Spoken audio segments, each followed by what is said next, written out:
राधा एक छोटे से गांव में रहने वाली गरीब लड़की थी। उसके माता पिता एक मजदूर थे और घर की हालत काफी खराब थी। राधा का सपना था कि वह पढ़ लिख कर कुछ ऐसा करे जिससे वह खुद कमाई कर सके और अपने परिवार की मदद कर सके, लेकिन उसकी इस सोच को कोई समझ नहीं पाता था। घर के लोग कहते लड़कियों का काम घर में ही होता है, पढ़ाई लिखाई से क्या होगा। राधा को पढ़ाई का बहुत शौक था, लेकिन उसके घर की स्थिति इतनी खराब थी कि स्कूल की फीस भरना भी मुश्किल था। फिर भी उसने जैसे तैसे अपनी पढ़ाई जारी रखी।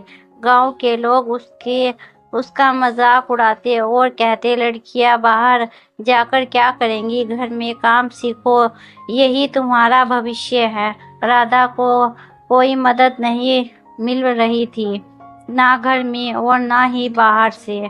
कई बार उसे अपने सपने छोड़ने का मन होता, लेकिन हर बार वह खुद को समझाती कि अगर वह खुद कुछ नहीं करेगी तो उनकी हालत कभी नहीं सुधरेगी। उसने अपनी पढ़ाई के साथ साथ गांव में ही छोटे छोटे काम करने शुरू कर दिए, कभी सिलाई का काम तो कभी बच्चों को ट्यूशन देना, जिसमें वह थोड़ा बहुत पैसा कमा सके।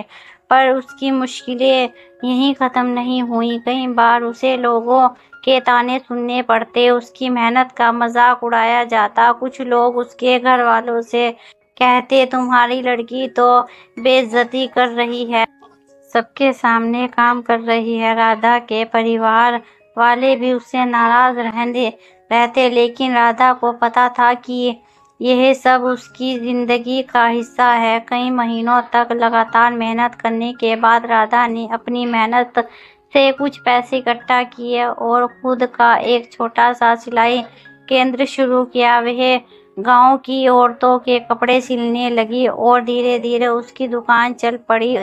उसकी लगन और मेहनत ने आखिरकार उसे सफल बना ही दिया।